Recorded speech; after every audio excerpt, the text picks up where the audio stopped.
আসসালামু আলাইকুম ও রাহমাতুল্লাহ। প্রিয় চতুর্থ শ্রেণীর শিক্ষার্থীরা, তোমাদের গণিত বইয়ের ৯৮ এবং ৯৯ এই দুইটা পৃষ্ঠার আমি অঙ্কগুলো করিয়ে দেখাবো। তো চলো শুরু করা যাক। তো দেখো, এখানে ৯৮ পৃষ্ঠার প্রথমে যে অঙ্কটা রয়েছে, ক বোতলে ১/২ লিটার এবং খ বোতলে ১/৩ লিটার পানি রয়েছে। বোতল দুইটিতে মোট কত লিটার পানি রয়েছে? মোট কথা যেহেতু বলা আছে, তার মানে এই দুটা যোগ করলে অঙ্কটা হয়ে যাবে। ১ নং। তাহলে লিখতে পারি ক বোতলে পানি রয়েছে কত? ১/২ লিটার।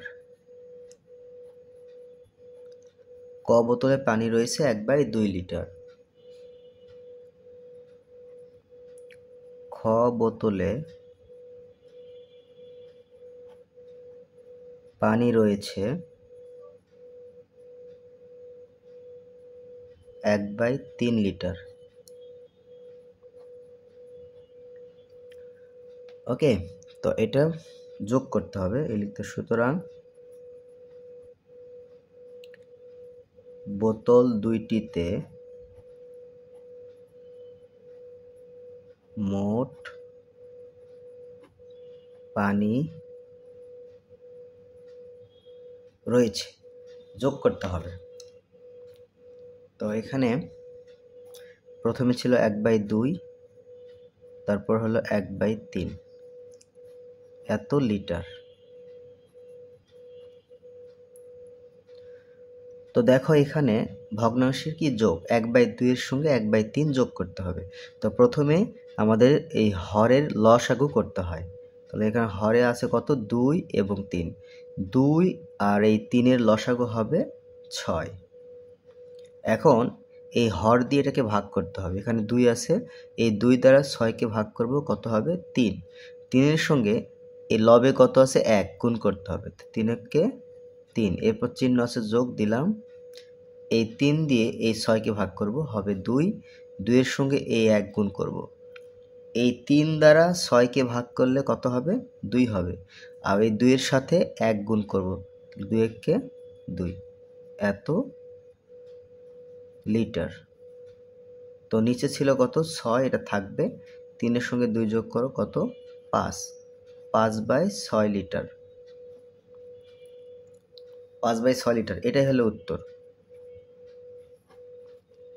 এবার দেখো, এখানে ১/৪ যোগ ১/৩, এখানে খালি ঘর দেওয়া আছে। আর এখানে উপরে লেখা ছিল যে সমহর বিশিষ্ট ভগ্নাংশে প্রকাশ করে যোগ করতে বলেছে, ঠিক আছে? তার মানে এখানে হরে কত আছে? ৪, আর এখানে হরে কত আছে? ৩। তো এই যে এই বক্স দেখতেছো, দেখো, এই খালি ঘর বাই খালি ঘর যোগ আবার খালি ঘর, উপরে নিচেও খালি ঘর, সমান দিয়ে আবার একটা খালি ঘর দেওয়া আছে, তাই না? তাহলে এই যে দেখো, এখানে ৪, এখানে ৩, এই ৪ এবং ৩-এর লসাগু কত হবে? ৩ × ৪ = ১২। তাহলে এই যে এই জায়গাতে ১২ তুমি লিখতে পারবা, এখানেও ১২ লিখতে পারবে। তাহলে সমহর হয়ে গেল। এখন এই লসাগু ১২, ১২কে এই ৪ দিয়ে ভাগ করতে হবে। তাহলে কত হবে? ৩। ৩-এর সঙ্গে এই ১ গুণ করতে হবে। তাহলে কত হবে? ৩ হবে। তাহলে এই জায়গাতে ৩ হবে। সেমভাবে আবার এই লসাগু ১২কে এই ৩ দিয়ে ভাগ করতে হবে। ভাগ করলে কত হবে? ৪। ৪-এর সঙ্গে এই ১ গুণ করলে ৪ একে ৪। এরপরে এখানেও ১২, এখানেও ১২, একটা ১২ আমি লিখব এখানে। আর উপরে এই ৪-এর সঙ্গে ৩ যোগ করব, কত হবে? ৭। অর্থাৎ ১/৪ যোগ ১/৩, এটা যোগ করলে কিন্তু তার রেজাল্ট হবে ৭/১২। হ্যাঁ, কিন্তু এখানে যেহেতু আমাদের বলেছে সমহর বিশিষ্ট ভগ্নাংশের রূপ প্রকাশ করে যোগ করতে হবে, তো এই জন্য এখানে সমহর করা হয়েছে। এই যে হরে এখানেও ১২, এখানেও ১২, ঠিক আছে? সেমভাবে এটাও তাই।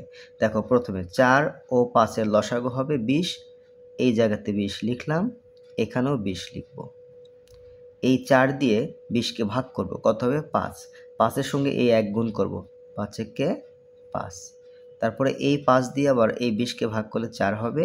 ৪-এর সঙ্গে ২ গুণ করলে ৪ × ২ = ৮। আর এখানে 20, এখানেও 20, একটা 20 এখানে লিখব। এই 5-এর সঙ্গে 8 যোগ করলে 8 5 13, অর্থাৎ এটা যোগ করলে কিন্তু 13/20 হবে। সেমভাবে এটা দেখো 6 ও 9-এর লসাগু হবে তোমার 18। এখানে 18 লিখলাম, এখানেও 18 লিখলাম। এখন এই 18কে এই 6 দিয়ে ভাগ করব। 3 6 18, 3, 3-এর সঙ্গে এই 1 গুণ করব, 3 হবে। আবার এই 18কে এই 9 দিয়ে ভাগ করব, তো 9 দুগুণে 18, 2, 2-এর সঙ্গে এই 2 গুণ করব, 2 দুগুণে 4। এখানে 18, দুটো 18-এর মধ্যে একটা 18 এখানে লিখব। এই 4-এর সঙ্গে 3 যোগ করব, 4 3 7। তো এটা দেখো 8 ও 6-এর লসাগু হবে 24, ও 6-এর লসাগু কত হলো 24। তাহলে এখানে 24 লিখলাম, এখানেও 24 লিখব। এখন এই 24কে এই 8 দিয়ে ভাগ করব। এই 8 দিয়ে 24কে ভাগ করলে কত হবে? 3 8 24, 3, 3-এর সঙ্গে 1 গুণ করব, 3 1 3। এরপরে 24কে আবার এই 6 দিয়ে ভাগ করব, কত হবে? 4 6 24, 4, 4-এর সঙ্গে 5 গুণ করলে 4 5 20। এই দুইটা 24-এর মধ্যে থেকে একটা 24 এখানে লিখব। আর এই 20 এবং 3 যোগ করলে কত হবে? 23। এবার দেখো এই যে বক্স খালি ঘরগুলো দেওয়া আছে, এখানে সমহর বিশিষ্ট ভগ্নাংশে রূপান্তর করতে হবে এবং বিয়োগ করতে হবে। হ্যাঁ, তো প্রথমে আগের মতোই দেখো এইখানে হরে কত আছে? 2 এবং 3।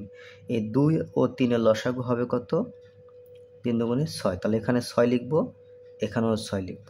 এখন এই 6কে এই 2 দিয়ে ভাগ করব, কত হবে? 3, 3-এর সাথে 1 গুণ করলে 3 1 3। আবার এই 6কে 3 দ্বারা ভাগ করলে কত হবে? 2, 2-এর সঙ্গে 1 গুণ করব, 2 1 2। আর এই দুইটা 6-এর মধ্যে একটা 6 এখানে লিখব। আর এই 3 থেকে 2 বিয়োগ করলে কত হবে? 1, 1/6। সেমভাবে এখানে দেখো 4 ও 5-এর লসাগু হবে 20, এখানে 20 লিখলাম।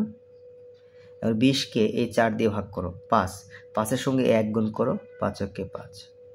আবার এই 20কে 5 দিয়ে ভাগ করো, 4, 4-এর সঙ্গে 1 গুণ করো, মানে এই 5 দিয়ে 20কে ভাগ করলে কত হবে? 4, 4-এর সঙ্গে 1 গুণ করো, 4 1 4।